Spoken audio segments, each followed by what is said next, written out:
Hey guys, hope everybody is enjoying your Thanksgiving weekend. I wanted to do a bit of a longer interview where we had some real time to flesh out a lot of the complexities and the mythology surrounding the longstanding Israeli-Palestinian conflict and also, of course, the context of this current war on Gaza. And I thought to do that, we'd bring in Dr. Norman Finkelstein, who is an author, professor, political scientist who's also studied this conflict for literally decades, devoted much of his adult life to it, authored a number of books on the subject, in particular one that I'm reading right now, Gaza, an Inquest into Its Martyrdom, to dive into all of these topics. It's so great to have you, Professor. Thank you. Thank you for having me. Yeah, of course. And what I did in preparation for this conversation, because I really wanted to ask all the things that people have been wondering about, but maybe they didn't know who to ask, or they didn't know how to ask it, or they were embarrassed to ask it. So we opened it up to our subscribers to really ask anything that they wanted to about this conflict. So I hope this will be a wide-ranging conversation that people find illuminating. I hope it'll be a challenging conversation. We'll tackle all of the things that are uncomfortable about it and get into all of those pieces. Well, I'm glad, and I hope that you'll do what Candace Owens did, where something doesn't sound right to you, something doesn't sound logical to you, something doesn't sound convincing to you, ask me. And I think I can connect the dots, but sometimes when you speak rapidly, you miss some of the dots. And so sometimes you need to home in and look at each dot to connect the pattern. I will certainly do my best with all of that. So the first question does actually come from our audience, which I thought was a good starting point, which is about your origins. Can we start with just having Dr. Finkelstein give basic info on himself growing up and what formed his thoughts, opinions on this issue? And I was also curious, what led you to this lifelong interest and scholarship on Israel and Palestine? I grew up in Brooklyn, New York. My parents came over after the war, as we called it, the war, meaning World War II. They were in the Warsaw Ghetto. They grew up in Poland. They were in the Warsaw Ghetto from 1940 till 1943. After the ghetto uprising was suppressed by the Nazis, my parents, having survived the Warsaw Ghetto uprising, were deported to Majdanek concentration camp. My mother then ended up in 2 slave labor camps. My father ended up, according to my mother, because I never actually asked my father was in 7 concentration camps, ended up in Auschwitz, was on the Auschwitz death march. Every member of my family on both sides, aunts, uncles, cousins, grandparents, everyone was exterminated during the war. As my mother used to say to us growing up, we are just 5 people in the world. And that was literally the case. I grew up in a lower middle class neighborhood. My parents were not lower middle class. They were working class. However, they were determined to give us, meaning the children, a crack at the American dream. And so we grew up in a lower middle class neighborhood, but excellent schools. The high school I attended, among the graduates of my high school are Chuck Schumer, Bernie Sanders, Judge Judy. 5, believe it or not, 5 Nobel laureates attended my public high school. Norm Coleman, the senator from Minnesota, we got a very solid education, no question about that.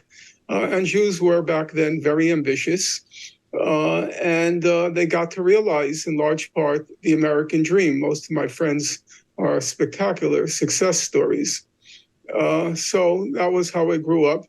On the surface, I was just one of those graduates of James Madison High School in New York. But if you scratch the surface, I was kind of an alien being because my parents were survivors of the Nazi Holocaust. They had, by any conventional standards, very eccentric politics. They were totally pro-Soviet Union, totally pro-Stalin. They wouldn't brook any criticism of the Soviet Union or Stalin in my home. And so I grew up having to adjust to the fact that in many ways I was an outsider, and I had to accept that. I had to learn to live with that status. Actually, the most traumatizing aspect of my youth, of my childhood, because I could never really assimilate what happened to my parents, when I would read books about the Nazi Holocaust as a very young child. Not a young child, you'd say around 13 years old, I would be reading a book, an account of the Warsaw Ghetto, say Leon Uris's Mila 18 or John Hershey's The Wall. And I remember I'm reading the book, glancing down at the text, and it's describing these Jews in the Warsaw Ghetto, and they're in these things called bunkers and these catacombs, and everybody's starving to death in this ghetto. And then I'm looking up and I'm looking at my mother, and I couldn't make the imaginative leap from what I was reading to what you might say, the mundane existence of growing up an ordinary home in Brooklyn, New York. But also, as I said, I learned to be an outsider from a very early age. The most traumatizing event of my youth, as I mentioned a moment ago, was I wasn't bar mitzvahed. And in a Jewish neighborhood, that was literally, it was unthinkable, because a bar mitzvah was kind of the equivalent, if you're not Jewish, of, say, if you're a young woman, it's a coming out party where the family uses the occasion to display its wealth, display its earthly success, and all of that. And I didn't get to pass through that ritual, and it was actually quite humiliating. So I would say from a quite young age, I had grown inured to the fact that I was, in many respects, an outsider. How I got involved in the Israel-Palestine conflict was really serendipity. I'm not sure if serendipity is the right word, because that usually means chancing upon a happy event. It was all by chance. In June 1982, Israel invaded Lebanon. The war lasted for 3.5 months. The estimates are Israel killed 15 to 20,000 Lebanese and Palestinians, overwhelmingly civilians. I got involved in the protests around the Israeli invasion of Lebanon. And at some point, I started to study the conflict. And then it turned into my doctoral dissertation in graduate school. And then, as I was doing the research for the doctoral dissertation, I stumbled upon this national bestseller. It had just come out. It was called From Time Immemorial, and it was heaped with praise. And this was the book, it was said, that was going to change our understanding of the whole conflict. I was curious because I was writing my doctoral dissertation on a related aspect, not on that aspect of the book. And I then, after assiduously examining the book, its footnotes, and its internal logic and coherence, I was able to demonstrate that this national bestseller, which the whole Jewish intelligentsia class had heaped praise on, the book was a hoax. And at that point, I guess you could say I now plunged into this area of intellectual inquiry and political activism. And if I stood by it for 40 years, it's because the conflict never ended. Mm-hmm. I'm not a quitter. It's just not in my nature. I am very stubborn, except when it comes to truth and facts. If you convince me I'm wrong, I will concede I'm wrong. My credo in life has always been never quarrel with facts. If I'm wrong, I simply have to acknowledge it and move on. Otherwise, I'm betraying my principles. Sometimes I see a fact and I see I'm wrong, and I try to weasel my way out of it in my mind. And at some point I say, Norm, stop. You're wrong. Accept it, acknowledge it, because that's a bedrock principle for you, and move on. So I will not be stubborn about facts if I'm wrong. However, I don't give up on the cause. I'm not a fair weather friend, and I don't blow with the wind. And I don't think anybody has ever accused me of that. So we have everybody, many people at home with friends and family over the Thanksgiving holiday weekend. A lot of people with a lot of thoughts and opinions on what is unfolding right now in Israel and their war on Gaza. And a lot of people feel so overwhelmed by the details of this conflict because it is so longstanding. There's all these different potential peace deals. There's all these different facets of the conflict that they feel incapable of arguing a position coherently. So one of the questions that we got was, can you give a sort of Cliff Notes version or give just the most essential facts so that people feel like they can coherently and intelligently take a stand on what's going on now? That's a very difficult question because any attempt to give a succinct, or as you call it, Cliff Notes version of the history, the first question always is, where do you begin? Israel likes to begin in 2000 BC. And if I were to go forward from 2000 BC to the present, we would need not 2 hours, we'd need about 2 years. So then the question is, where do you begin? For convenience's sake, and I think for the sake of the essential context for what's happening now, you should or you can begin with 2006. In 2006, the president of the United States, as you recall, was George Bush. And one of his signature items on his agenda or foreign policy agenda is what he called democracy promotion. And one aspect of the democracy promotion was to encourage elections. And the Bush administration encouraged the Palestinians to hold elections. Hamas, the Islamic movement, originally didn't want to participate because it felt that these elections were within a framework, what was called, and I'm not going to go into the meaning of the terminology, it was called the Oslo framework, which Hamas rejected. However, it did a volte-face and about-face. It agreed to participate in the elections. And, surprise to everybody, Hamas won the election. Now, there are two things to say about it. Number one, Jimmy Carter, who was monitoring the elections in the occupied Palestinian territories, he pronounced the elections completely honest and fair. In fact, those were the first democratic elections held in the modern Middle East. In the whole region, the first democratic elections held in the modern Middle East. Jimmy Carter, as I said, pronounced them completely honest and fair. The second thing to say about the election is that immediately as the results of the elections came in, and the result was not what the United States wanted. I should make one point about that. The people of Gaza did not elect, or the people because it was a occupied territories election, so it's the West Bank and Gaza. They didn't elect Gaza because it was a terrorist organization. They didn't elect Gaza because it had set as its objective to destroy Israel.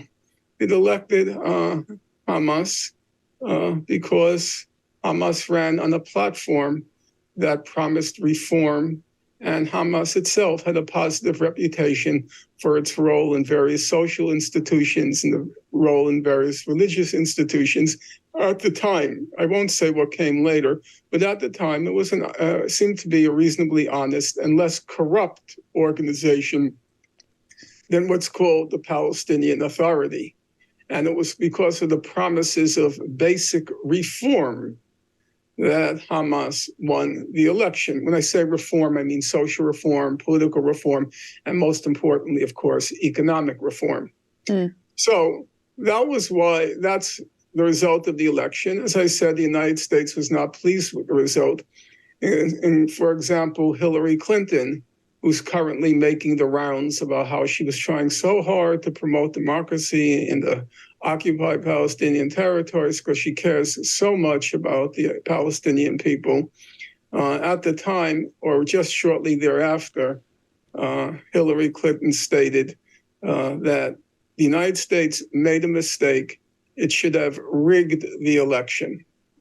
That's Hillary Clinton's commitment to democracy. That's democracy promotion, the Hillary Clinton in the world.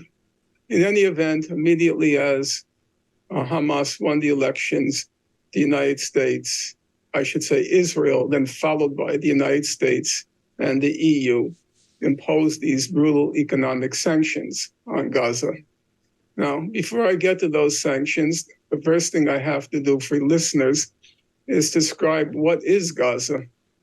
Gaza is about 25 miles long, less than the length of a marathon, and it's 5 miles wide. Gaza is among the most densely populated places on God's earth.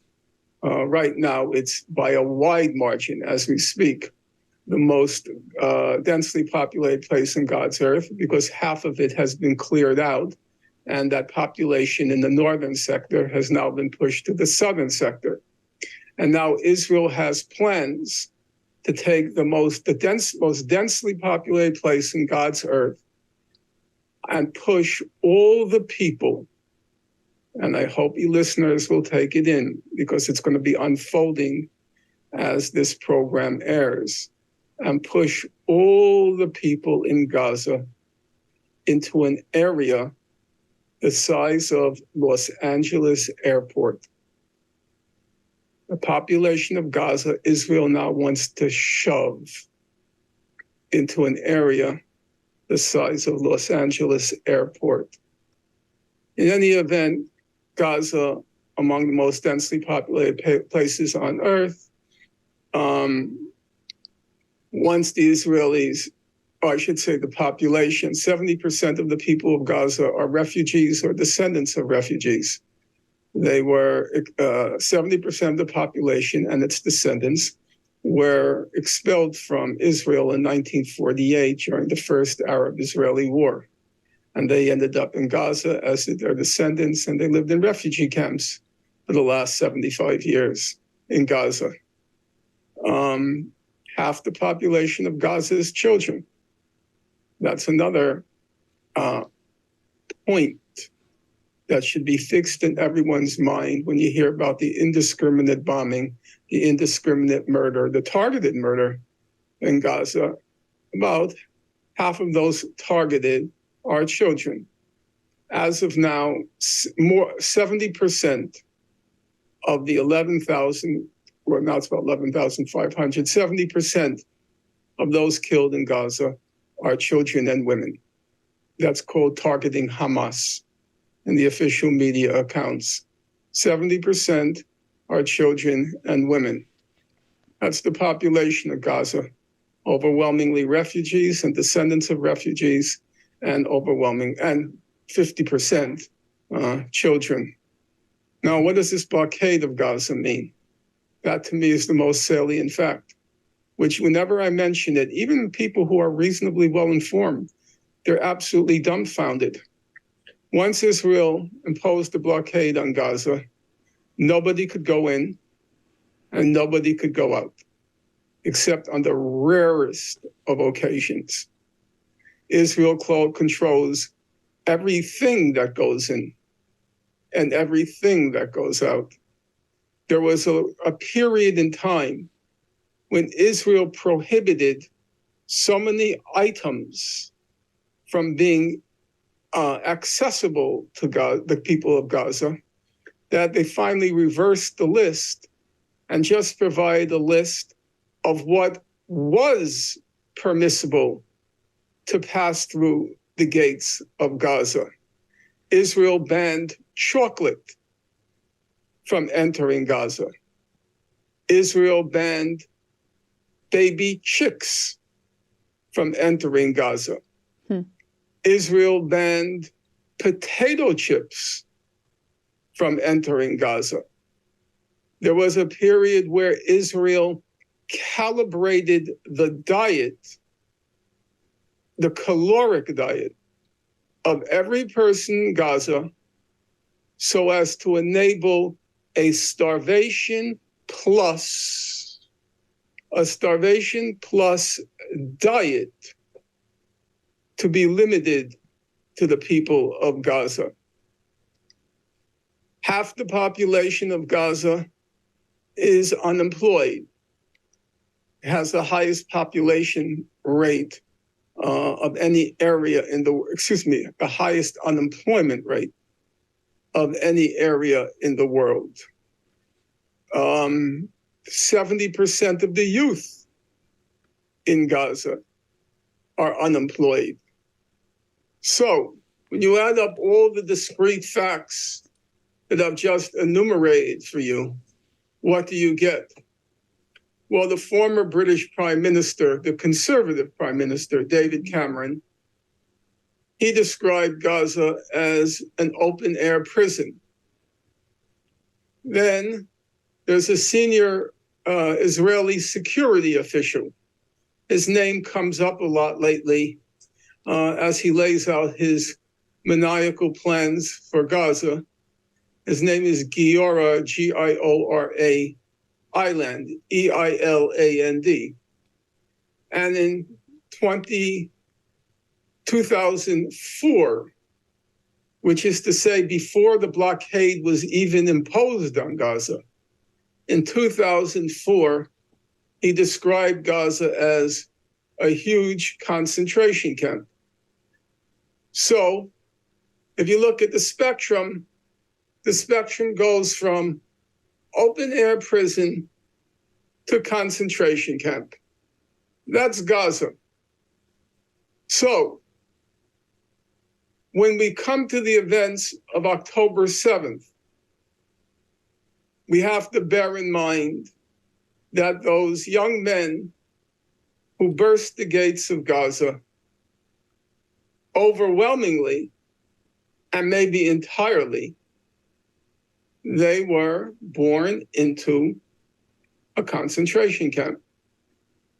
All they had to do, day in and day out of their existence, was wake up in the morning and pace the perimeter, those 25 miles by 5 miles, pace the perimeter of the concentration camp. That's all they had experienced in their lives. They had no past, they had no present, and as things looked on the eve of October 7th, they had no future. However, that's only half the story. For the reasons of this program, not with me not speaking through eternity, I'll give you the other half very quickly. The other half is periodically Israel goes into Gaza. I can't list all the times because frankly, I've never been able to commit all their operations to memory. Much as they try, the list is too long. But every few years, Israel conducts what it calls an operation in Gaza. What is the operation in Gaza? Israel coined a very happy locution. It's called mowing the lawn in Gaza. Now, if my memory is correct, Crystal, you have 3 children. Correct. Correct?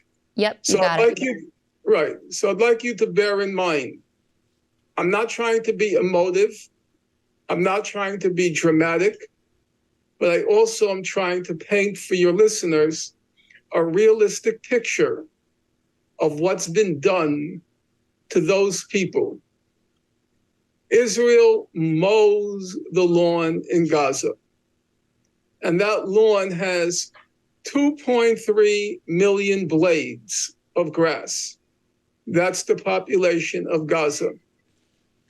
1/2 of those blades of grass, 1,150,000, are children. And Israel coined, if I dare say, and the listeners can decide for themselves whether I'm being emotive or whether I'm being factual.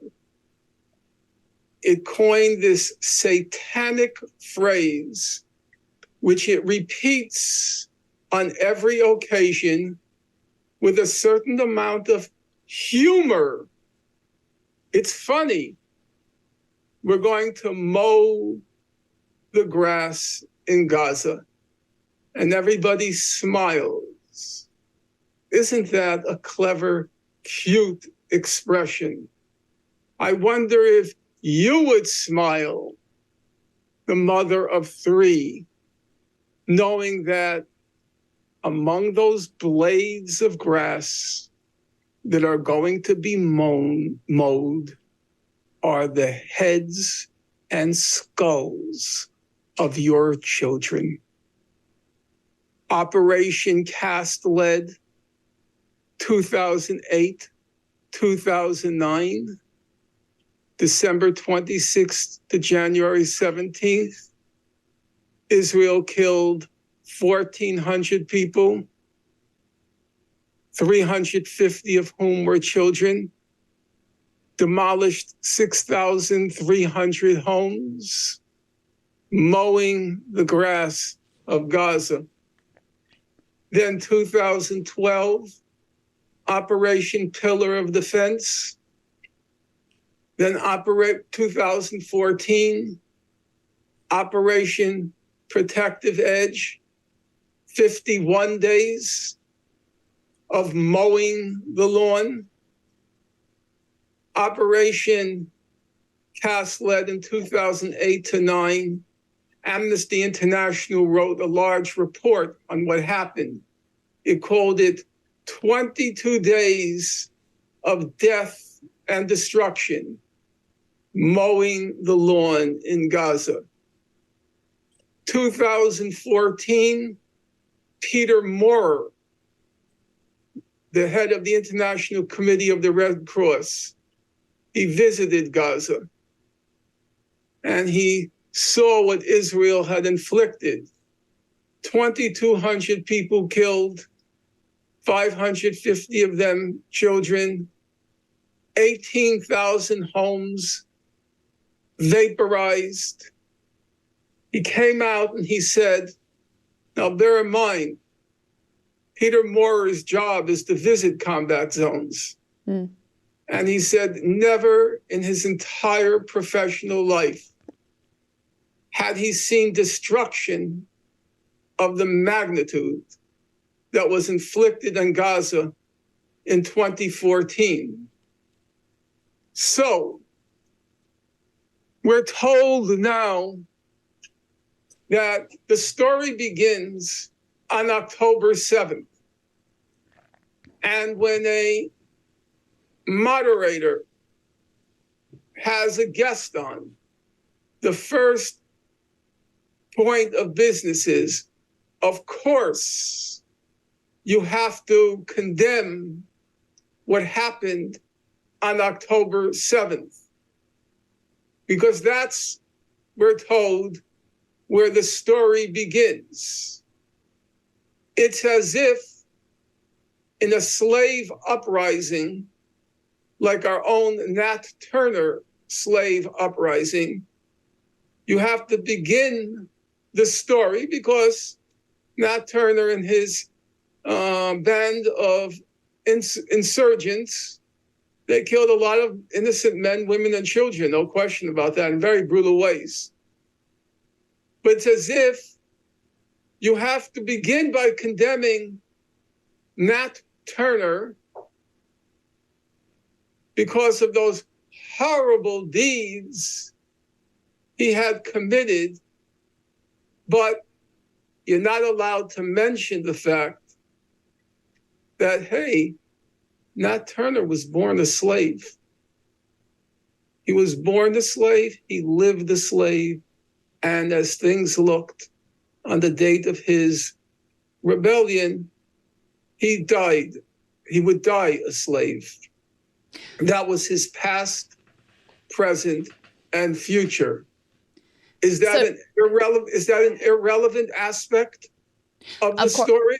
Of course not. And so for me, I think that you can understand the history and the context and how it led to these events while also abhorring the loss of innocent civilian life. But I want to ask you, there was a question directly in response to this analysis from you, a combative question, let's say, from our audience that I wanted to get you to respond to.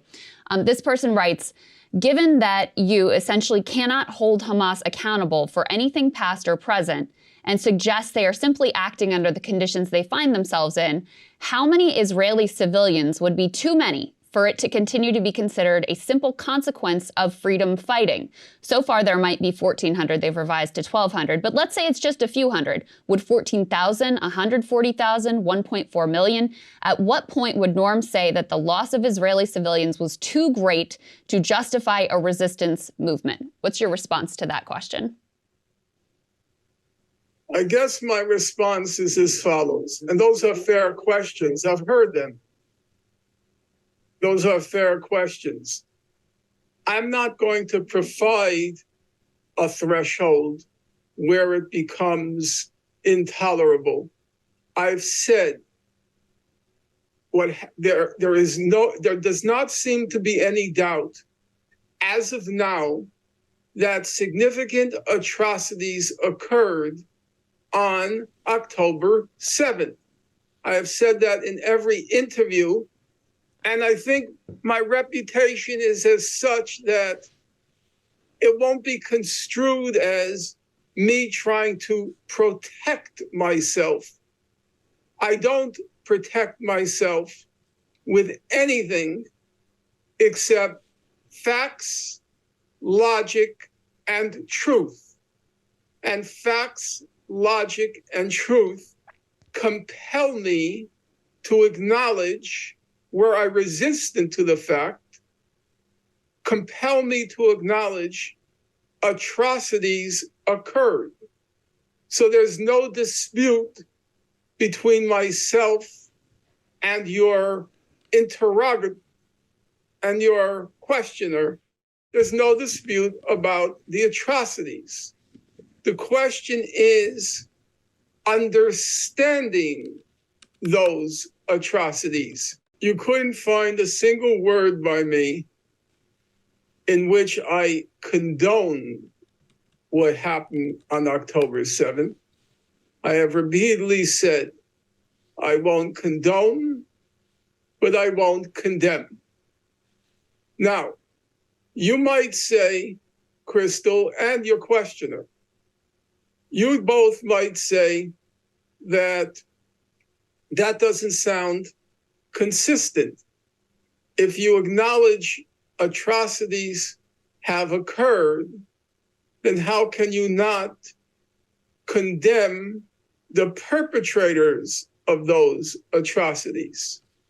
And I do see a logical problem there. And that's why when I was trying to think through this question, I went back and looked at how the abolitionists, those white folks, not entirely white folks, obviously there were black abolitionists, but the celebrated white abolitionists, people like Thaddeus Stevens, Wendell Phillips, William Lloyd Garrison, Charles Sumner, the heroes of that era, how they reckoned, morally parsed the Nat Turner Rebellion, in which, as I said, 60 white people were hacked to pieces. The heads of babies were chopped off. That's a fact. And William Lloyd Garrison, in the journal he edited, The Liberator, he had an article in Nat Turner, and he acknowledged atrocities occurred. But you can look through that, read every sentence of that article. He does not condemn the Nat Turner Rebellion. He couldn't. He couldn't in morally good conscience, because every day of his life, he bore witness to the degradation, to the humiliation, to the laceration of the black slaves. He bore witness to the auction blocks where these slaves were measured, examined, and sold off. And in good conscience, he couldn't find it in him to condemn Nat Turner. He condemned the atrocities, for sure, but he would not condemn Nat Turner. And when I read that, I have to say, it morally resonated with me. Because unlike a lot of people who are now weighing in and judging the young men who burst free the walls of Gaza concentration camp, and unlike myself, who spent 40 years reading those human rights reports on what has been done to the people of Gaza, they're all quick to pass judgment on those 1,500, maybe 2,000, we really don't know, men who burst free. I, in good conscience, could not. The difference between myself and others is, one, the knowledge. I find it very painful to this day when I reread my own book in preparation for the past month, to speaking on what happened on October 7th. My innards writhe. They writhe in disgust at the whole world passing judgment on this God-forsaken people. So if my position seems contradictory, it's number one, because I don't think it's an easy moral question to resolve.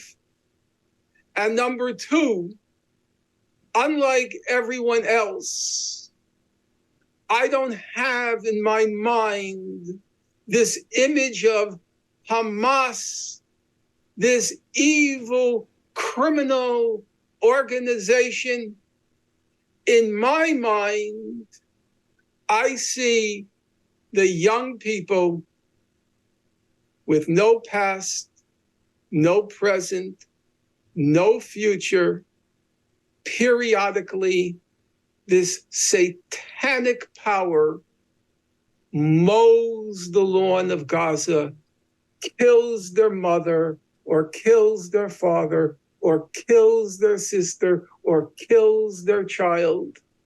Would I, on October 7th, not be filled with rage? Would I, on October 7th, not be determined to exact revenge for that horror, that nightmare that had been inflicted on me for no reason on God's earth from the day I was born? You know the biblical adage, there for the grace of God go I? I don't know how I would have reacted, and I won't pretend to be better than the people of Gaza. I won't. So one of our questioners, again on the same topic, said, why not simply apply and uphold Geneva Conventions in all instances when it comes to Israel, when it comes to Hamas's actions? And they point in particular to the Geneva Convention's Law of Armed Conflict, Article 51, subsection 2, or Additional Protocol 1, which states the civilian population as such, as well as individual civilians, shall not be the object of attack. I think there's a confusion here. I just said, I think 3 times, I acknowledged atrocities occurred. I applied the Geneva Convention. I acknowledge atrocities occurred. But that, to my mind, and we can disagree, it's a separate question from the moral judgment I am going to pass over those young men in Gaza. So I would also say I'm all for applying those what's called IHL, International Humanitarian Law. I'm all for its application. My problem is, where do you begin? Under international humanitarian law, the blockade of Gaza is illegal. It's a war crime. It is collective punishment, a war crime. In fact, since it's lasted nearly 20 years, it began in January 2006. Since it's lasted nearly 20 years, it constitutes a crime against humanity.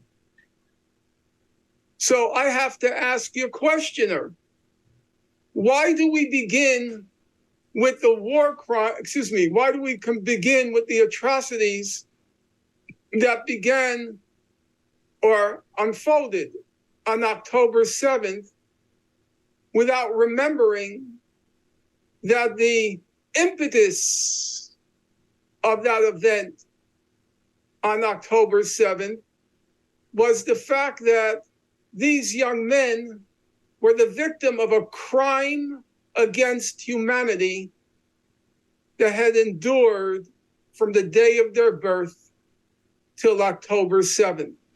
We're also eager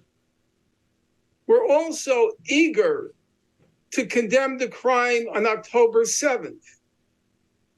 But I was around and I was documenting that crime against humanity that began in 2006. That's the part that's forgotten. I condemned the atrocity on October 7th. How many people condemned the 2-decade-long crime against humanity that these young men endured? How many people even cared? Frankly, how many people even knew about it? So you mentioned a little while ago that our former Secretary of State and former First Lady Hillary Clinton has been making the rounds, laying out her argument for why she is opposed to a ceasefire, even after all of the many civilians who have been killed by Israel in this conflict. She laid out her argument in an Atlantic piece. She said that ceasefires freeze conflicts rather than resolve them. In 2012, freezing the conflict in Gaza was an outcome that we and the Israelis were willing to accept. But Israel's policy since 2009 of containing rather than destroying Hamas has failed. A ceasefire now that restored the pre-October 7th status quo would leave the people of Gaza living in a besieged enclave under the domination of terrorists and leave Israelis vulnerable to continued attacks. It would also consign hundreds of hostages to continued captivity. She also made an appearance on The View where she bolstered this argument with her version of some of the recent history. Let's take a listen to a little bit of what she said there.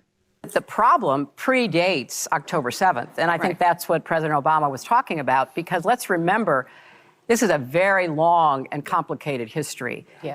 My husband, with the Israeli government at the time in 2000, offered a Palestinian state to the Palestinians, at that time run by Arafat, Yasser Arafat. Right. The PLO. And the PLO, the Palestinian Liberation Organization, which, by the way, took out of its charter violence against Israel. So you got to separate the Palestinians who believe that there is some future of peace with Hamas, which believes it has to destroy Israel. Those are two different organizations, and they have to be viewed in that way.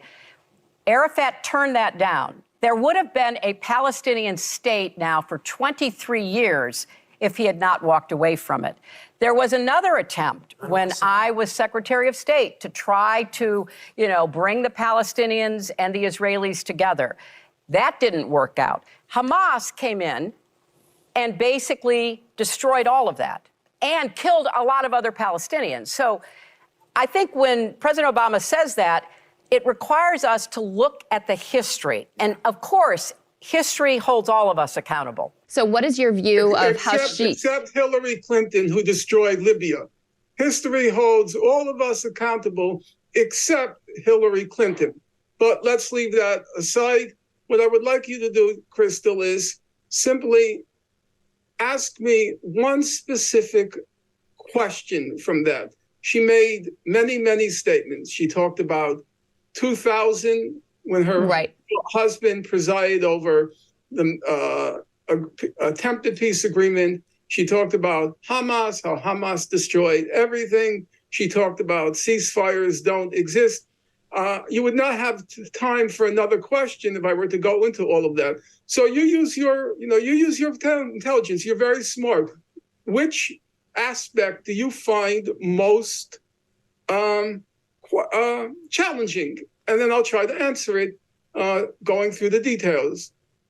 Well, one of the claims that she made there, which I hear repeated often, is that it was on the Palestinian side that peace has been rejected. And she says there that Palestinians could have had a state now for 23 years had Yasser Arafat not walked away from the deal that her husband was attempting to craft. So do you agree with that assessment? What does she get wrong there? Well, she gets everything wrong, and I'm going to try to explain why. I do know the details, and I hope the listeners will forgive me for going into the details. There have been 4 basic issues to try to resolve this conflict between Israel and the Palestinians, okay? Issue is, number 1, borders. Where should the borderline be drawn between Israel and the Palestinians? The Palestinians accepted the position of the international community. The borderline should be drawn where it was before the June 1967 war. That is, the whole of the West Bank, including East Jerusalem and Gaza, would form an independent Palestinian state alongside Israel. The Palestinians accepted the position of the international community. All the legal bodies in the world, the International Court of Justice, all the political bodies, the UN General Assembly, everybody accepted the border should be what's called the pre-June 1967 border, or the whole of the West Bank, including East Jerusalem, and Gaza would be the Palestinian state side by side with Israel. Israel rejected that position. Israel wanted a part of the West Bank. In its last offer, it wanted approximately 8% of the West Bank. So it rejected the international community's position.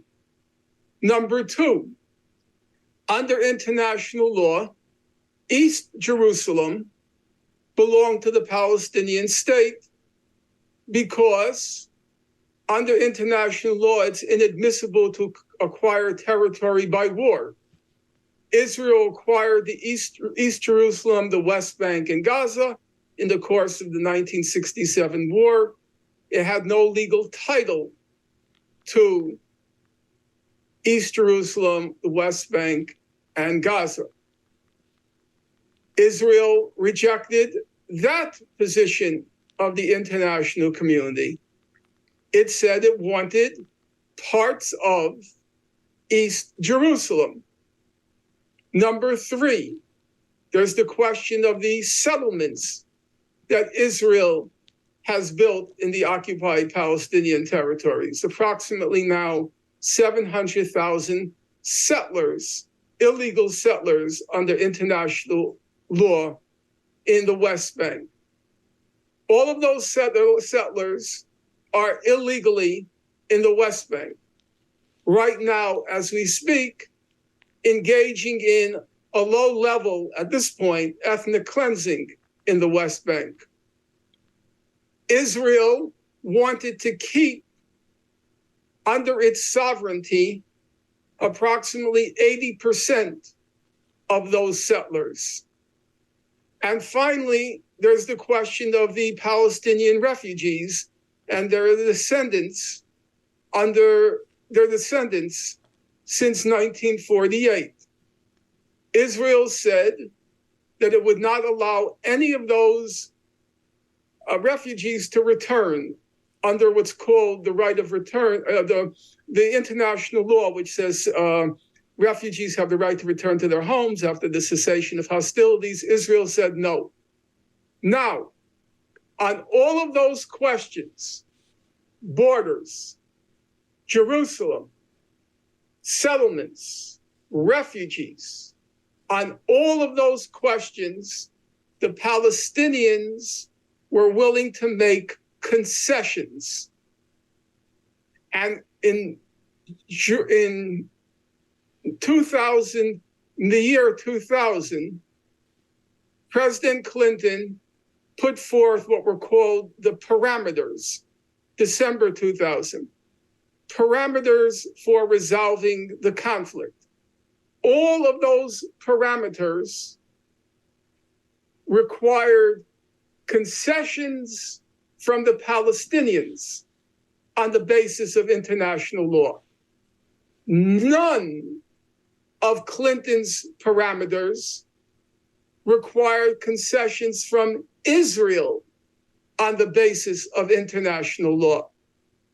Now, I want the listeners to hear the bottom line.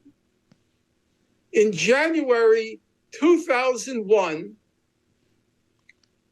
both the Israeli side and the Palestinian side accepted what were called the Clinton parameters with reservations. Both sides said, we accept with reservations. It is factually untrue. President Clinton, who's an extremely smart guy with a voracious intellectual appetite, he's unfortunately also an exceptional liar. And in his memoir, which I read, he simply lied about what happened to his parameters that he put forth in December 2000. And Hillary Clinton, who is apparently quite smart also, as smart as her husband, I'm not sure, but no question, a very smart woman. She is also an inveterate to the point of pathological liar. That's not, I'm not trying to be ad hominem. I think there's quite a lot of evidence going back to why she lost the election that she's a pathological liar. She literally can't see the lies that she's uttering. So those are just factual questions where I can say with a great deal of confidence, because I've read the entire diplomatic record and I'm willing to debate anybody on it, that what she's saying is false. It's doubly false. It's false because the Palestinians accepted the terms for resolving the conflict, which have been developed and ratified by the whole international community. Just to give you one example, every single year, the United Nations General Assembly passes a resolution called Peaceful Settlement of the Palestine Question. And every year, it lays out the terms which I just described. The terms of the settlement are anchored, embedded in international law. Every year, the vote is the whole world, which is to say approximately 190 countries on one side embracing those terms, including the Palestinian representative organizations, and on the other side, it's usually the United States, Israel, and several South Sea islands, the Marshall Islands, Palau, Tuvalu, Tonga, on the other side. Now, if any of your listeners have doubts, which surely they have the right to, all they have to do is Google peaceful settlement of the Palestine question, United Nations General Assembly. And that resolution will come right up on the screen. It's a little more complicated to get to the voting record, but with enough conscientiousness and ingenuity, which I lack on the web, I don't know anything about computers, they can easily find the whole world on one side, the US, Israel, and some South Sea island atolls on the other side. That's the real record. And if Hillary Clinton wants to debate me on it, or her husband, I'm perfectly happy to do so. Well, and I would be perfectly happy to moderate that debate. I think that would be great for the country to see. And I would say, with Bill Clinton, it will be a challenge. But he's a very smart guy, no question about it. But I'm willing to take that challenge. So with, acknowledging that hindsight is 2020, and we have the advantage of sitting where we are in 2023 and looking over this entire historical record, are there any moments where you feel like Palestinians were failed by their leadership, where if a different decision or a different action had been taken, we might be in a better place today? I would say there are two separate questions. One is the goal. And in my opinion, the goal was completely legitimate because it was trying to settle the conflict on the basis of international law. And I don't think there is really an alternative framework for trying to settle the conflict. And then there's a separate question, whether the Palestine leadership made maximum use of its opportunities to force Israel to the negotiating table. And there I would say the record of the Palestine Liberation Organization, the PLO, and then subsequently the Palestinian Authority, the record is not great. However, I want to be very careful about this.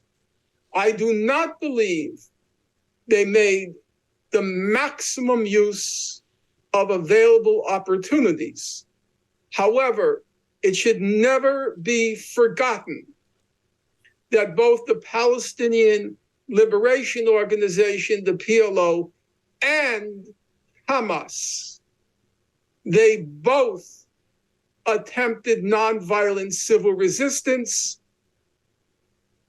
And in both cases, that nonviolent civil resistance was brutally suppressed by the Israeli government. Now, I don't even know how far your memory stretches back, but in 1988, the Palestinians engaged both in Gaza and in the West Bank.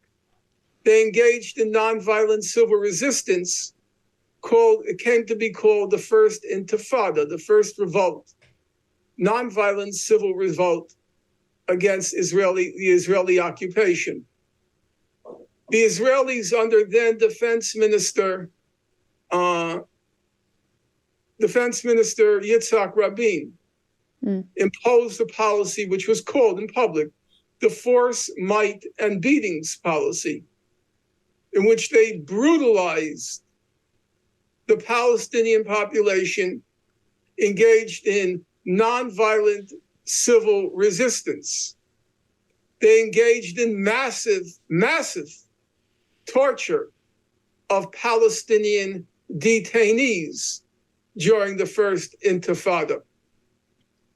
They, according to Human Rights Watch, they tortured tens of thousands of Palestinian detainees during the First Intifada.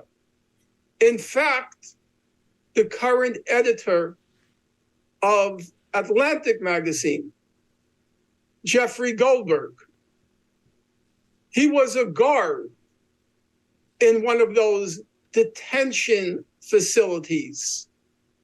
And in his book, his memoir called Prisoners, he describes how he personally, this is the editor of Atlantic magazine, which currently features the article by Hillary Clinton. Mm-hmm. He describes how he personally escorted Palestinians in the detention center to the torture chamber. Wow. He was personally an accessory to torture during the First Intifada. And then let's fast forward to what Hillary Clinton calls in that article, she calls Hamas an extreme terrorist organization. So this extreme terrorist organization in March 2018 attempted nonviolent civil resistance. The young people and the older people, the men and the women in Gaza marched to the perimeter of the concentration camp. What did Israel do? I hope people's memories aren't so short. It assembled along the perimeter of the concentration camp its snipers. And who did the snipers of that beautiful state, who did it target? Well, we have a very excellent human rights report which describes who they targeted. Here for your listeners is a list of the types of targets. Beautiful Israel, the only democracy in the Middle East. Who did it target? It targeted children. It targeted medics. It targeted journalists. And it targeted people with physical disabilities. It targeted young men in wheelchairs. It targeted young men on crutches. So you can fault both groups, the PLO and the Hamas leadership, for not maximizing the opportunities to force that state backed by the United States to settle the conflict. But let it never be said that one, their goal was beyond reason. No, their goal was extreme. Their goal was what the international community in all of its manifestations called for, namely a settlement based on the principles of international law.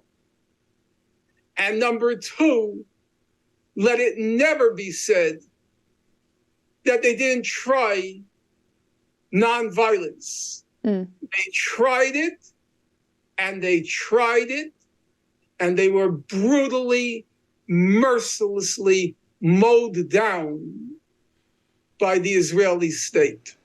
That's the fact.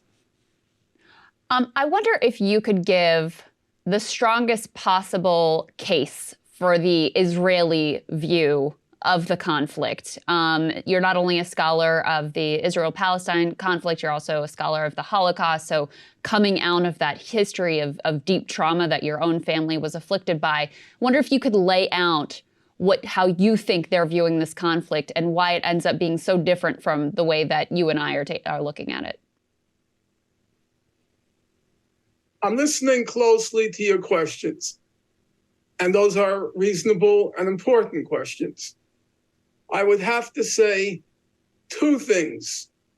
Number one, if we were talking about the past, I could see, because I strongly believe in the principle of trying to establish a devil's advocate argument and then trying to argue against the devil's advocate. However, I don't think that's possible now, because right now, at this moment, we are talking about a genocide unfolding in Gaza. And it would be a sin against man and a sin against God to make a devil's advocate case for genocide unless you're willing to accept Nazi principles as a point of departure, namely legitimizing extermination. Since I don't believe any of your listeners would accept that bedrock principle as one bedrock principle, that extermination is okay, then it makes no sense to lay out, so to speak, a devil's advocate position, because there'll be no agreement on the baseline. Israel is trying to commit a genocide in Gaza right now. About that, it's very clear. It doesn't even pretend to hide it. It's saying we're not going to let in any food, water, electricity, or fuel. Well, that's genocide. Even to a civilian population, then, well, that's genocide. That's not complicated. So at the moment, I couldn't lay out a position because nobody would accept the bedrock argument that genocide is okay. It's okay to exterminate the people. In the case of the past, what's the best argument against Israel or for Israel? What's the best argument for Israel? The best argument for Israel is it has the right to break the law. And that's what Israel has said all along. Israel has said all along, because of what Jews endured, experienced during the Nazi Holocaust, they should not be held to the same moral standard as other states, that they should get a pass because of what happened to them. So if Israel did as it did, if Israel did as it did do, it legalized torture. There was a period in Israel's history where they legalized torture. Well, they would say, what about the Holocaust? There was a period where Israel legalized the demolition of homes as a form of punishment. When they were asked, well, what about the Holocaust? So they've used the Holocaust not just as a moral alibi, but as a right that they have been endowed with because of what happened during World War II.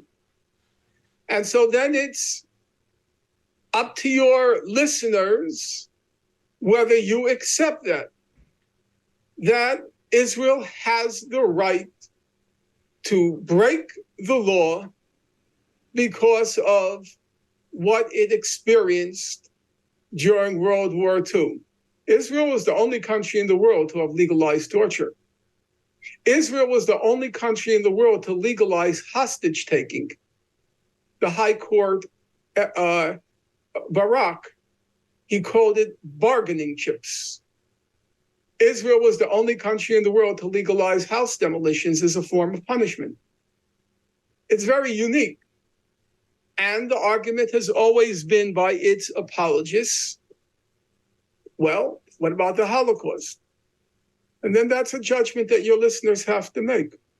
I say, by the standard of international law, in all of its dimensions, be it the human rights dimension, be it the terms for settling the conflict, Israel is and has been in egregious violation of the law.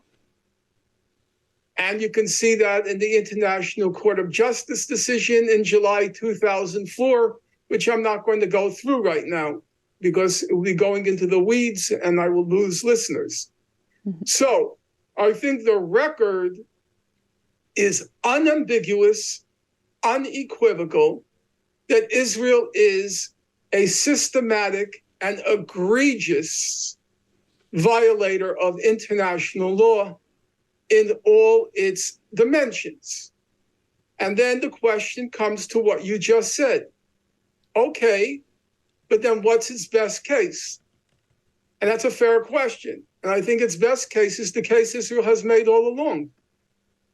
Namely, that given in light of what happened to Jews during World War II, they have a right to do that. And there it's just for you, it's your listeners to decide. Some of them are going to say, well, yeah, you know what? I think they do have that right to break the law. And others will say, well, the law is the law.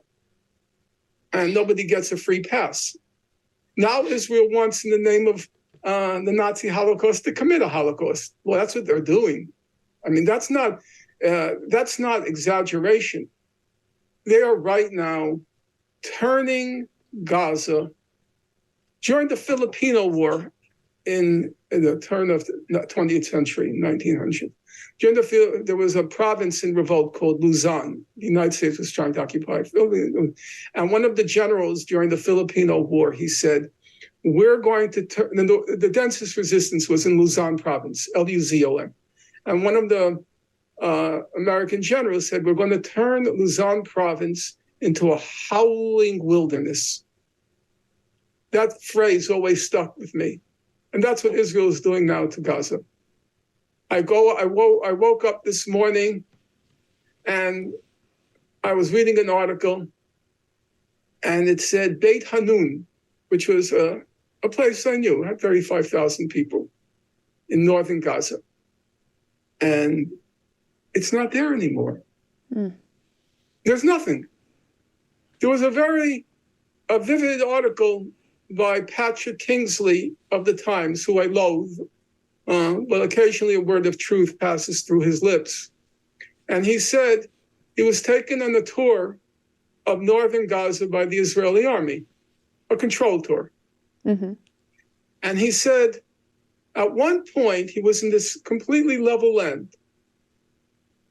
And he said, he turned to the general, the commanding officer. He said, where are we? And the fellow named the name of the place.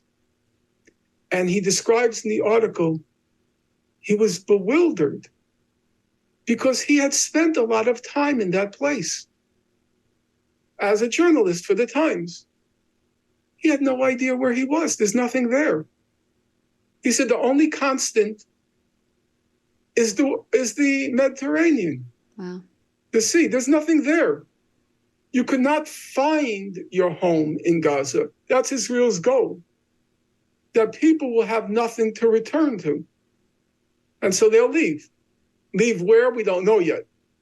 Yeah. Right now they're trying to put all the people, the 2.3 million people of Gaza, into an area the size of Los Angeles airport to force Egypt to open the gates of Rafah and take them. So, and why? Well, the Holocaust. Did you see the Times coverage? One day it would say, one of the people taken hostage was a survivor of the Holocaust. Oh yeah, that's very possible. My parents survived the Holocaust. I buried them 30 years ago, 1995. But they managed to find a survivor of the Holocaust. Always dragging it in.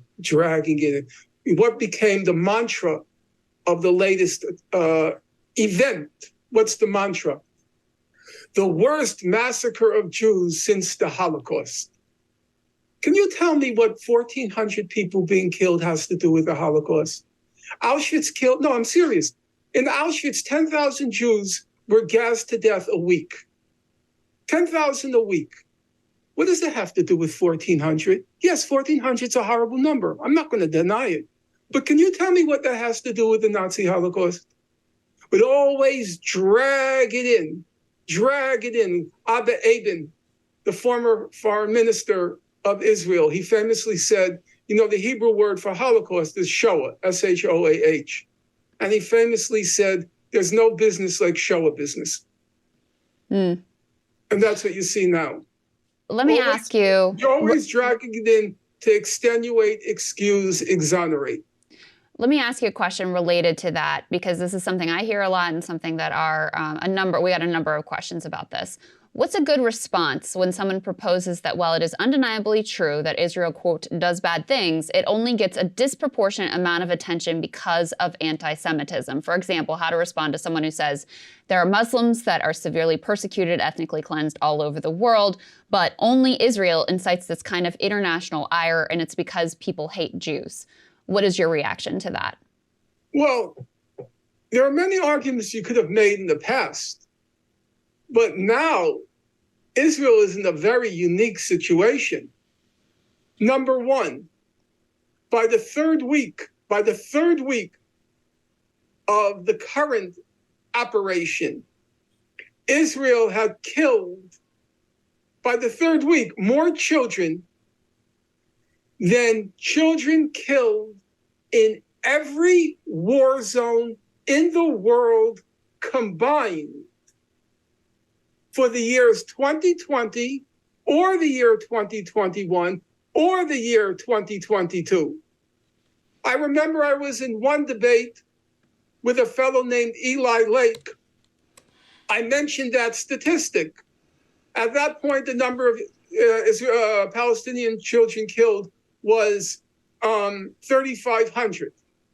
And very skeptically, Eli Lake said, more than in Ukraine? And then I went home and checked. Do you know how many children have been killed in Ukraine in 20 months? 500. At that moment when I was in the debate, you know how many children were killed in Gaza? 3,500. Number two, now we can disagree about this, and my memory may not be perfect, and as I say, I don't quarrel with facts, but I cannot remember a single conflict in my lifetime where a state was openly, blatantly, and flagrantly targeting hospitals. That's a new threshold of barbarism. The most sacrosanct institution in any society do every manner and form of protection inviolable under international custom has become a target of legitimate attack by this state. In terms of density of bombing, it's the most densely bombed area, Gaza, of any war zone in the 21st century. So if it's now getting disproportionate attention by some people's reckonings, it might possibly be because it's carrying on disproportionate crimes in real time before our eyes. To your point about the targeting of hospitals, we got in a question that asked, what do you think was Israel's real motivation to storm Al-Shifa Hospital? Did they really expect to find a complete Hamas command center? If not, what could be their actual objective? And just as a side note, we're recording this Monday, November 20th, just this morning. There's been an additional IDF release of, a tunnel system that they claim that they located some 50 meters long, and some video that they claim shows hostages being led into the hospital for treatment. Okay. Let me get to the goal and then let me get to the specifics. The goal is, in my view, this is speculative. I can't enter the minds of the Israeli leadership. I would say, number one, Israel is always testing the threshold. How much will the international community tolerate? If you can get away with targeting hospitals, that sacrosanct edifice of civil society, then you can get away with genocide. If you can target injured people, dying people in a hospital, then why can't you kill everybody? So right now, in part, it's a probing operation. How far will the international community let us go? Number two, Al-Shifa Hospital is the largest hospital in Gaza. It was at the time of the Israeli attack, Al-Shifa was holding 60,000 people, not a small number. And if you target Al-Shifa, you're targeting what remains of Gaza's civilization. It was the, as it were, epitome. It summarized Gaza civilization. I know some people in the audience are laughing, ha, ha, ha, ha, Gaza civilization. Very funny. Yeah, it epitomized Gaza's civilization, and therefore, by destroying it, you are dealing a lethal blow, a death blow, to all that Gaza stood for. Now, about that Al-Shifa hospital, let's remember, as the New York Times wrote the other day, that Israel claimed there was this sprawling command and control center in which were ensconced the leadership of Hamas and the hostages. And the Times wrote that the 11,000 people killed at that point, which was last week, those 11,000 people killed were, quote, in part because of the claim that Al-Shifa Hospital housed beneath the ground the command and control center. And then Israel produced all these fantastic images and videos of this Hamas command and control center, this intricate, ramified control center with multiple stories that was beneath the hospital. And of course, that was completely lunatic. And from early on, I was engaged in this thing called tweeting. I don't know what Twitter or tweeting are, but I have a very nice young crew of techies who have connected me to social media. I've never been on Facebook. I've never been on any of that stuff. So I began to tweet I feel humiliated even saying that. I began to tweet from early on. This is completely ridiculous. Israel is always claiming Hamas has got Hamas leadership in its basement. And I went back to 2008, went through the whole thing. So what did we find? Well, here's what we found so far. They were in the hospital for 3 days. Now, you really have to listen to this because the credulity, I would say the pathological credulity of the media has to make you laugh. So they bring in reporters, and the reporters see a hole in the ground, a hole in the ground. And they're told this probably leads to tunnels, but we can't go in the hole because it's booby-trapped. Really? You can't go in the hole because it's booby-trapped. Well, every time Israel goes into Gaza, it claims that homes are booby-trapped. That's why it says it blows them up. And I'm thinking to myself, well, let me see here. Israel invented this miracle they call Iron Dome, right? That's the anti-ballistic missile system, anti-missile system. So these geniuses, the Israelis, they invented Iron Dome, the miracle, they called it, of Iron Dome, which deflects incoming missiles in the sky and shatters them to smithereens. But Israel hasn't yet figured out how to deactivate a booby trap. Hasn't figured out. Every time Israel mows the lawn in Gaza, it says we have to blow up all the houses because they're all booby trapped.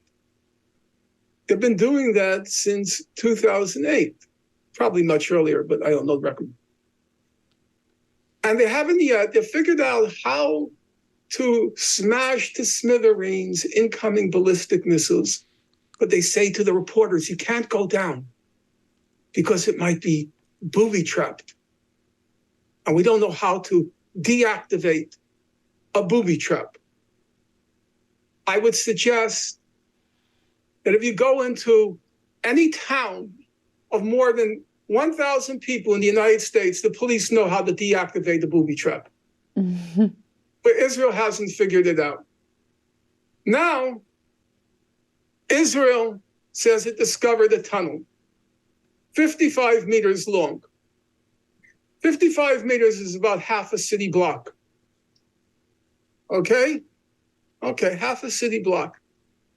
That doesn't sound to me like a Hamas command and control center, which has multiple stories. And we're told, if you look at the images, and when you put this program up, you can flash, just say, Google Israel images, Hamas command and control center. Yeah, we've played it, their animation of what they projected it looked like. Right. For me, I'm obviously 10 times your age. So there was a program when I was growing up called The Man from UNCLE. UNCLE stood for United Network Command for Law and Enforcement. It starred David McCallum and Robert Vaughn. And it was a spectacular command and control center. And the way you entered it, there was a tailor shop. It was called Del Floria's Tailor Shop. And then you went into the dressing room, you closed the curtain, and then you entered Del Floria's, you entered through the dressing room, a trap door, you entered the Man from UNCLE headquarters. And this is like the Man from UNCLE. So here's the news story. They showed us 55 meters, and then they said there's a door there, and we can't go through the door. Can't go through the door, because behind the door, that's where the command and control center is, but we can't get past the door. It's a very thick door, very thick door. It began to sound like, if you remember one of those pornographic films from the 70s or 80s, was called Behind the Green Door. Not familiar with that one. It was famous, like I Am Curious Yellow. These were landmarks. When I was growing up, there was a lot of pornography litigation. There was I Am Curious Yellow, Deep Throat, Behind the Green Door. In any event, so this was like behind the Hamas door. And, I used to live in an area, a very tough area, called Washington Heights. And there was a lot of drug activity in my area. Actually, the drug dealers finally drove me out. Literally, it was running down the street. Not pleasant, not a happy memory. I wasn't a happy camper that day. In any event, the steel doors were very common. Any NYPD team knows how to knock down a steel door behind which are the armed drug dealers. But the greatest army in human history, the IDF, it executed a war that defeated all the Arab armies in 1967 in 6 days. All the Arab armies it defeated in 6 days. But they haven't figured out how to knock down the door. And behind that door is the command and control center. The whole thing is so laughable. It's so idiotic. But that's the Israelis.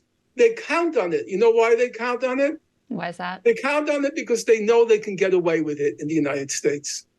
They know they could say anything and still get away with it. They only basically need Joe Biden to be buying it at this point, and apparently it seems like he is thus far. I wanted to ask you, though. I would say that's a very technical term, what you mean by him buying it. That assumes he's mentally able to process it. Fair. And at this point, I don't think that should be assumed. Fair.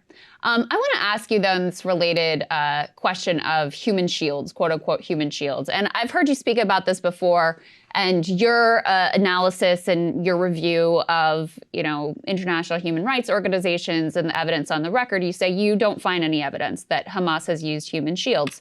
And the reason I have a question about this is because, first of all, some of their statements, which I'll get to in a minute, but because, as you said, Gaza is so densely packed, it almost seems to me like it would be impossible not to have military assets close to civilian populations, even if that wasn't, if human shield wasn't the goal. So I wonder, just speak to that and give us maybe what your definition of a quote unquote human shield is.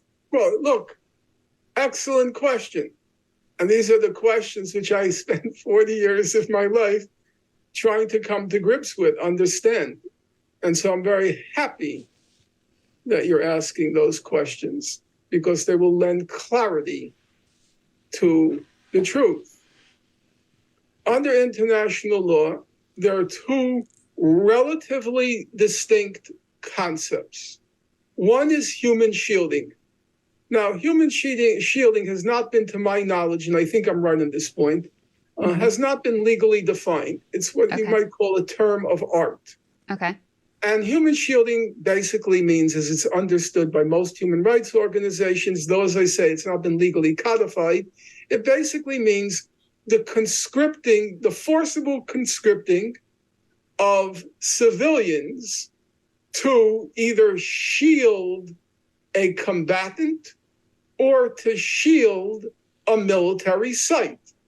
That would be human shielding. The evidence on Palestinian militants, Hamas fighters, engaging in human shielding is near zero. I have quoted at length, but I won't do so now, the findings of Amnesty International during the 2008-9 Operation Protective Edge. And they found in a report, I referred to it earlier, the 22 days of death and destruction, they found no evidence of human shielding. Now, there's a separate concept, as I said, relatively distinct.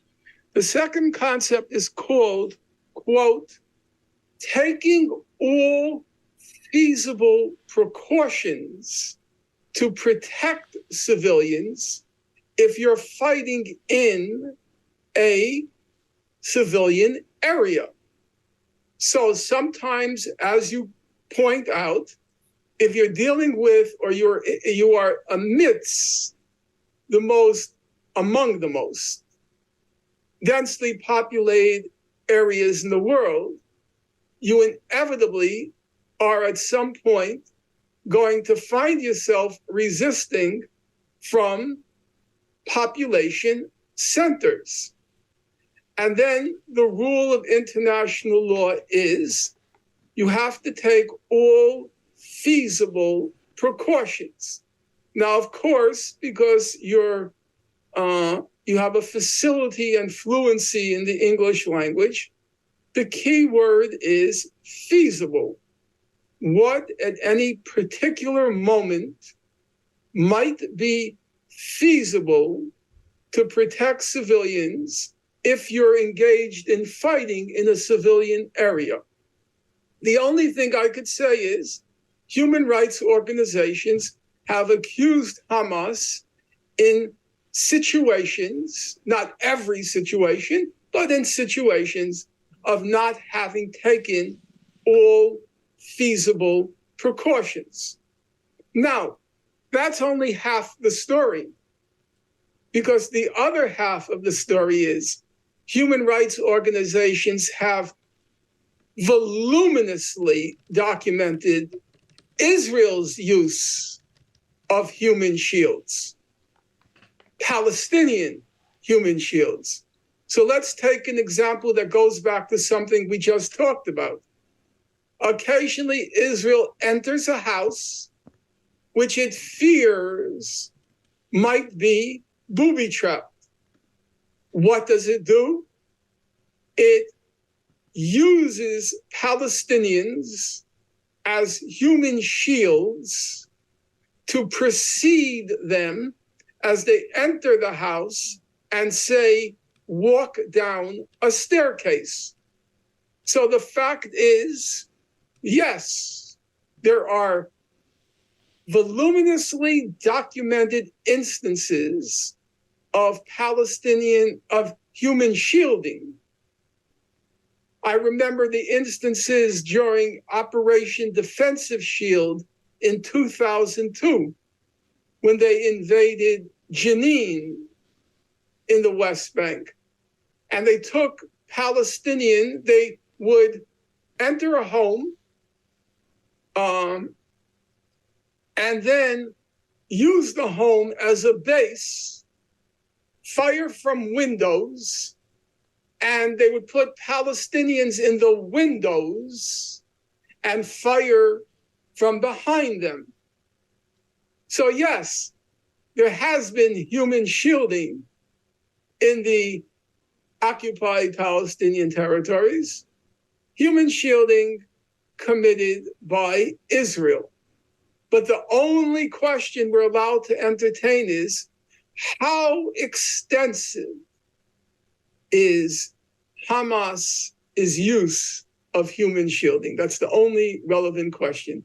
Israel human shielding? It's not even a question, because it's not acknowledged that it exists. It's like before October 7th, nothing happened in Gaza. The whole history, the whole documentary record is whited out. As your generation likes to call it, it's erased, an erasure. So related to the human shield question, the Hamas official Ghazi Hamad recently said in an interview, this was a translation, "We must teach Israel a lesson. We will do it twice and 3 times. The Al-Aqsa flood is just the first time. There will be a second, a third, a fourth." He continued, "Will we have to pay a price? Yes. And we are ready to pay it. We are called a nation of martyrs, and we are proud to sacrifice martyrs." How do you interpret those sorts of comments? Number one, in the United States, anybody who's on the, to the left on the political spectrum, we always like to use the piece of the wisdom. Wherever there's oppression, there's resistance. So as a factual matter, what he's saying is true, except if the whole population is exterminated, which is, I think, there's a reasonable possibility that large numbers will be wiped out.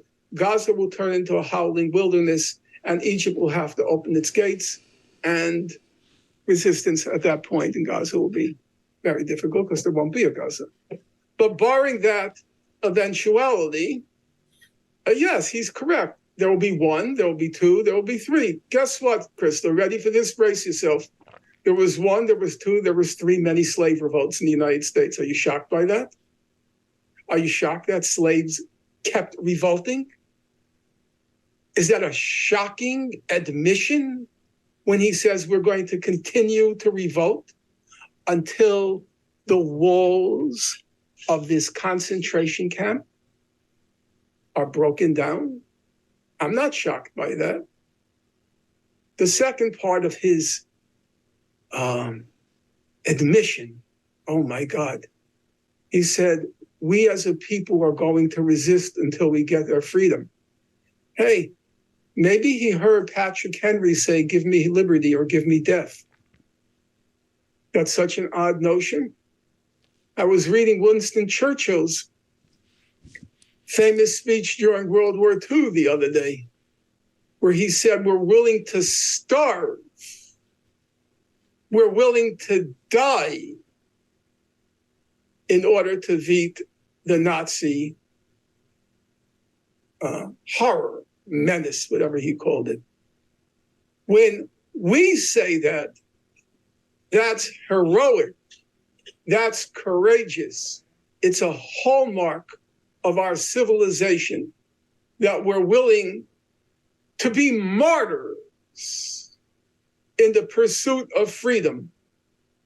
But suddenly when he says it, it conjures up jihadis, suicide bombers. It suddenly becomes sinister to say that you're going to fight to the last for your freedom. Give me liberty or give me death. Another question that I thought was a good one and worth tackling with you. This individual writes, if you think there should be a ceasefire, what is your plan for afterwards? A ceasefire and then what? Look, excellent question. Because people don't ask those questions. That's an excellent question. Now,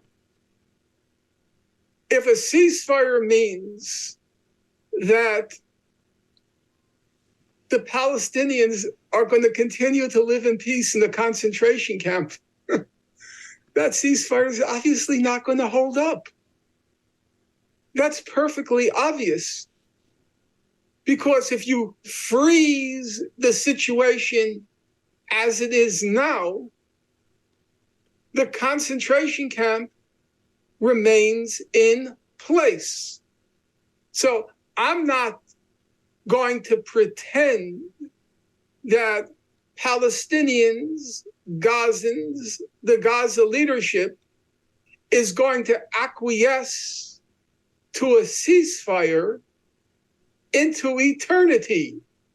That's obviously a morally depraved and an intellectually insane proposition, unless you assume, as Israel has always hoped, that the Gazans will simply languish and die in Gaza. They will be forgotten. They will just languish and die. But barring that eventuality, of course a ceasefire can't, on its own, of course a ceasefire can't be sustained over a long period of time. And I'm not going to pretend that people in Gaza are going to abide by a ceasefire that leaves them to be born, live, and die in a concentration camp.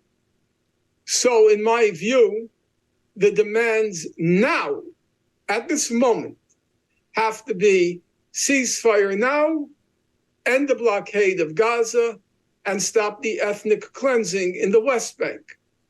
But those are immediate demands. What has to come afterwards is what I've said already to you to the point of tedium. There has to be a settlement on the basis of international law because there's no other framework for resolving the conflict. The international community agrees on that framework. There's not been any significant dissent except for the United States and Israel. And therefore, the ceasefire has to be followed within a reasonable period of time. I can't give the time because the figures, the statements now coming out of Israel are, in order to rebuild Gaza would take 5 years. In the northern part, there's nothing there. It's gone. Right. It's been vaporized. So I can't tell you when, but I will not pretend that even if a ceasefire is reached, which Israel opposes and the United States opposes and Hillary Clinton opposes, even if it were reached, that it would be permanent, because permanent means the people of Gaza permanently confined to a concentration camp. Last question that I have for you, which is another audience question that I thought was very interesting. Do you believe it is permissible that as an American with no familial or ancestral ties to Israel or Palestine, that a person cannot side with either group during this conflict? Both groups have and are doing wrong to one another. Both have understandable grievances that should be heard. Or is there a moral and civic onus on an otherwise apolitical and nonpartisan American to do enough research, to have strong enough reasoning to choose a side? So in other words, do you think it is morally incumbent on people to educate themselves on this conflict sufficient enough that they take a side? Okay. Number one, has nothing to do with familial or blood or lineal connection.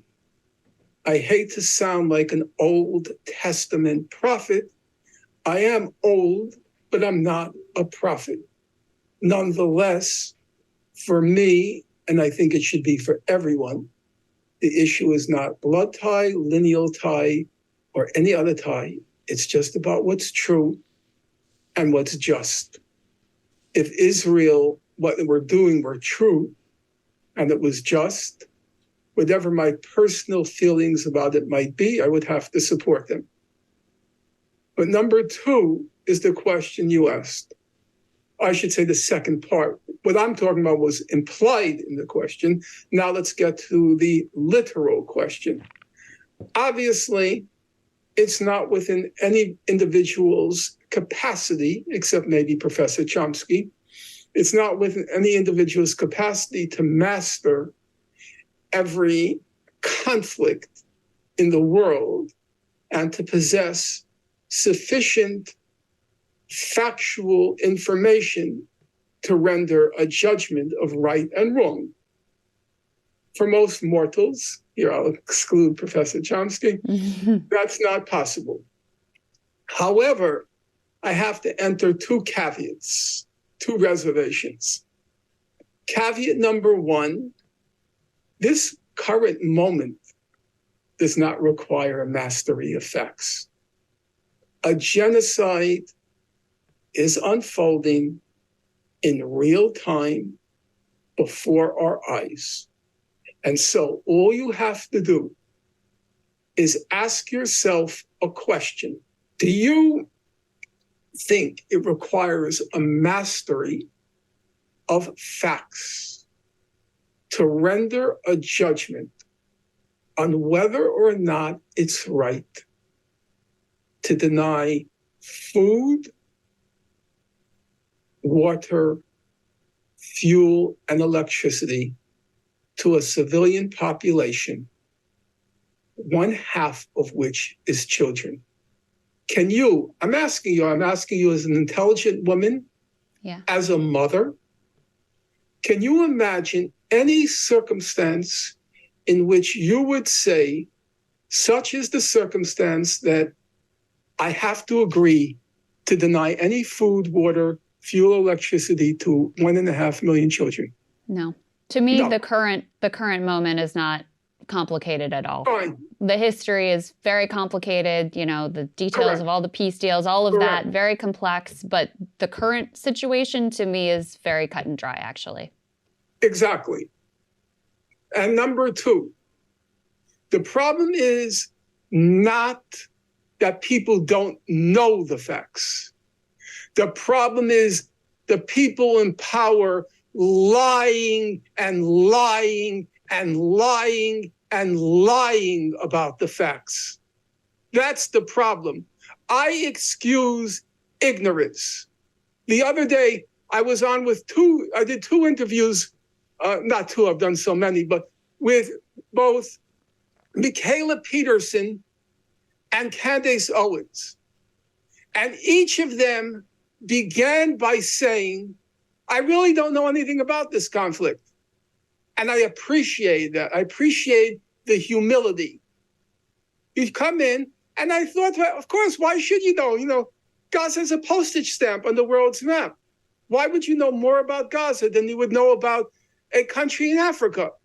I get that. So that, to me, it's completely understandable and doesn't raise any significant moral questions. But her father, Michaela Peterson's father, Jordan Peterson, is a very sick liar. That's a problem to me. When he comes up and he says, he's asked by Piers Morgan, what caused this conflict? He says, well, I'll tell you what caused it. It was Iran rattling the chain of Hamas. What are you talking about? Israeli intelligence doesn't say that. And then you get Candace Owens' colleague, Ben Shapiro, who puts out these videos with one ignorant lie after the other. Not even sophisticated lies, so ignorant, so imbecilic, so shameless, so ridiculous, so preposterous. That to me is the problem. On the moral level, I remember my mother once said, we were talking about Poland, during the war, during her experience during the war. And she said, I never held it against Polish people who wouldn't help us. Because she said, in Poland, if you help the Jews during World War II, they just shot you dead. You don't get a trial. You aided and abetted the Jew, boom, you're shot dead. And my mother never pretended to be a hero. And I think in the back of her mind, she thought, I wouldn't open the door. Okay? So she didn't fault them. She said what she faulted was the Poles who stood along the wall of the ghetto and were gleeful as they saw what was happening to the Jews.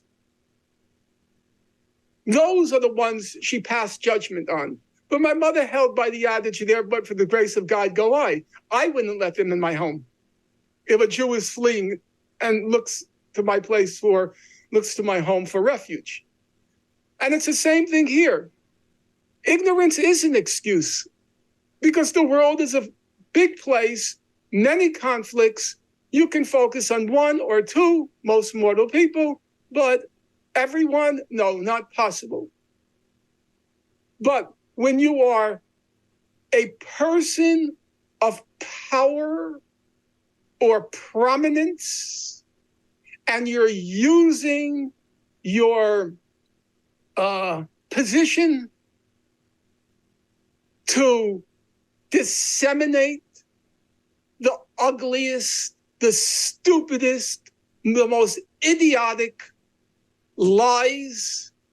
I have a friend in Ben Shapiro's, in his current video, the first 2 minutes, it's about ancient biblical history, okay? My friend, her name is Deborah Maccabee. She's the daughter of Chaim Maccabee, the famed British Jewish historian. And she happened to look at that video because I had been writing about it. And she went through just the first 2 minutes. She said, I couldn't find one statement that was even remotely accurate. Not one. About Joshua, about the name Palestine.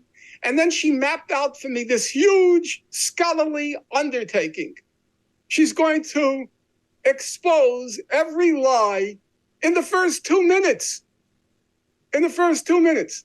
And these people use their power and their position to lie as Israel conducts its genocide in Gaza. Those people are revolting. They're also revolting cowards.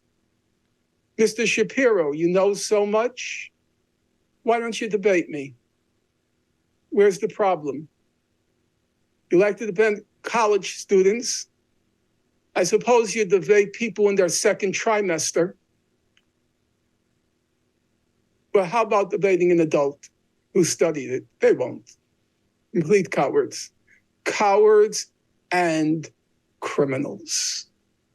Criminals. Dr. Norman Finkelstein, I know that you are very much in demand right now, and so I'm extremely grateful to you, and our audience is grateful to you for taking so much time with us. Anywhere you want people to follow you on Twitter? Is there any one of your books in particular you would recommend to people? My techies will kill me, but the answer is I don't even know how to tell somebody to follow me, because you have to go through these steps on the web, and I don't know what it requires. My books, I try not to. I don't like to come across as profiting from misery. But if you want background, mine is really the only book out there. It's Gaza, an Inquest into its Martyrdom. And that's the one that I've been reading, and I would also recommend it to people. So it's great to see you. Thank you so much. And again, thank you for spending so much time with us. My pleasure. Thank you for having me. Of course. Hey guys, if you like that video, go to breakingpoints.com, become a premium subscriber, and help us build the best independent media organization on the planet. That's right. We're subscriber funded. We're building something new. We want to replace these failing mainstream media organizations. So again, to subscribe, it's breakingpoints.com.